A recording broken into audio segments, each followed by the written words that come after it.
Let's get to Queensland, where, again, the early days of a brand new government is in place. Today, the Liberal Party, Liberal National Party, after celebrating on Saturday night, well, Deputy Premier has been sworn in today. David Crisafulli saying this today at Government House.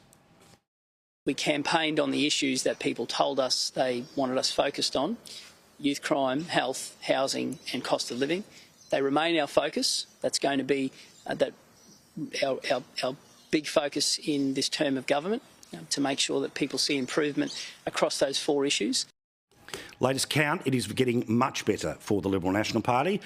The Queensland Electoral Commission should be ashamed of itself about how slow the count was on Saturday night, meaning Labor was able to get in and do the garbage that they did. But have a look here. They are at 48 seats. They're a clear majority right now. They could add another 5 to that. If that's the case, they get themselves to one more seat than Labor had after the 2020 election, which was considered a landslide win, because I keep everyone safe and Queensland hospitals are for Queensland people. Labor Party down to 31 seats. They could add another 3. Qatar Australia Party could get to 4. Greens, look, maybe 2, but at this stage, 1 and only 1 independent in the Parliament. As for how well did Labor do? Well, on Saturday night, while the votes were being counted, they were trying to pretend the result was much better than what it was. Almost 7 points down in the primary vote, over 6 points for the Liberal National Party. Excellent piece today in the Courier Mail, which actually pulled apart the BS that Labor's been pushing for the past couple of days. Have a look at this graph. It shows you the primary vote of the Labor Party over the best part of, 100 years. With the exception of the 2012 smashing, this election was the second worst performance in 100 years. 100 years. I had to bite my tongue a million times on Saturday night when I'm sort of seeing intra-LNP fighting. Oh, we should be doing better. Mate, you smashed it. Labor got wiped from office. Wiped from office. So when people were saying this, it was neck and neck, and Labor did put up a fight, and credit where credit's due. There are certainly a lot of Labor commentators today that say that Stephen Miles, as the Premier, did a fantastic job to try and resurrect Labor's campaign. For Labor to record the number of seats that we did was a pretty amazing result. Gaining a seat off the Greens political party, I think, sends a message as well. The lowest primary vote, with one exception, in 100 years. 100 years. That's how badly Labor Party did. By the way, a few people have sent me this video, which was somebody getting very excited on Saturday night because Stephen Miles was saying, oh, the LNP is not going to form majority government. Pay attention to the lady wearing the glasses just screaming her lungs out because, thank goodness, the evil LNP has been denied majority. Geez, that person looks awfully like the former Premier's Chief of Staff. That's the type of people who used to be running Queensland. That's why I have felt the way I have felt about the need for change in Queensland for as long as I have. Well, thankfully, they go. And they go really. That's just, seriously? I mean, these people are possessed with the right to govern and the hate of anyone challenging it. Well, guess what? You didn't just lose. Second worst vote in 100 years. Stop patting yourself on the back because the people in Queensland, well, they booted you in the arse. As for a more sedate way of saying that, the great Phil Curry wrote in the Australian Financial Review immediately after the election, claims that Labor did well is like saying in Queensland is like the Poms saying they won the Ashes. They caught up with the guy with the punchable face and they punched him, said a Queensland Labor source to Phil Curry. Yes, it was a landslide, yet state Labor was still banging on like the Poms, claiming it feels like we've won the 2023 Ashes. No more so than Miles himself, utterly graceless, tone-deaf, ill-mannered, Trumpian concession, which of course wasn't, speech. Unbelievable. And guess what? He will be rewarded by staying as the leader of the Labor Party in Queensland.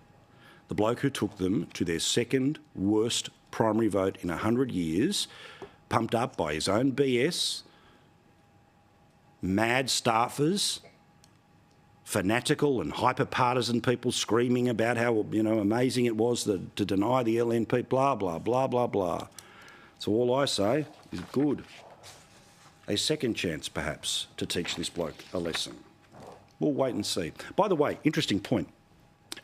In many state parliaments around Australia, obviously the government has more people working for it, the staffers of, say, the Premier, the Deputy Premier, the Police Minister, the Education Minister.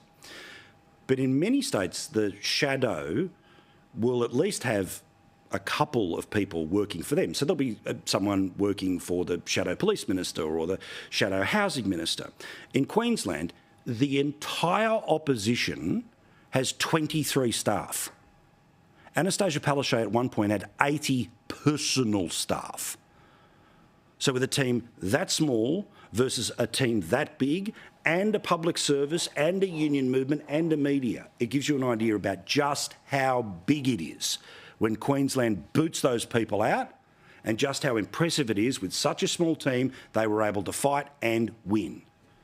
Labor, gone in Queensland for the next 4 years. Whether that's going to happen at the federal level or not, well, as you've heard me say, I see a poll here, I see a poll there with the LNP or the Liberal or National Party could be leading 51, 52, maybe 50-50, and I always say to you, well, reality is the teals are not going to move anywhere, so if the teals don't move, then it's very hard to get to 76 seats. So today we learnt that the Liberal Party is going to try to go after the teal MPs, and they're basically going to paint them as exactly what they are. Just a lighter shade of green.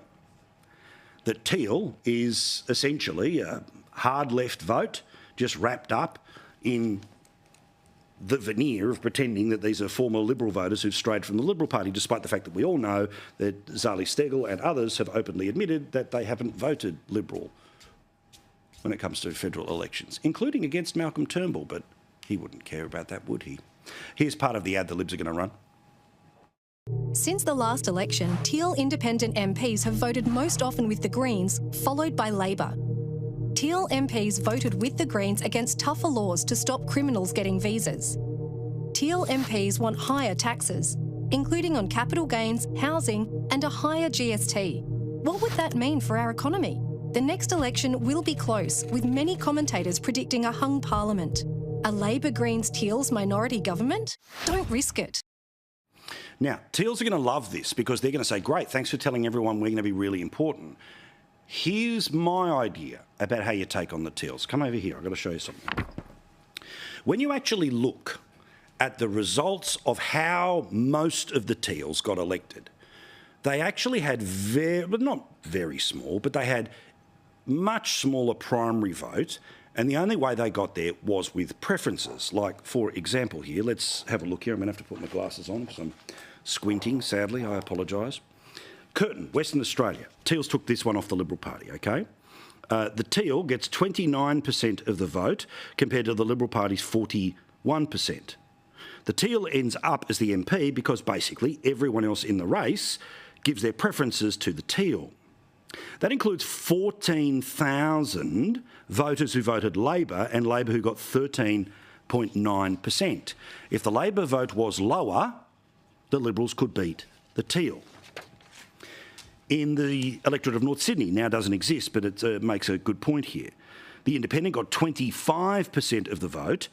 Labor got 20,800 votes, which was 21% of the vote. If Labor's vote was lower, the Liberals would have beaten the Teals.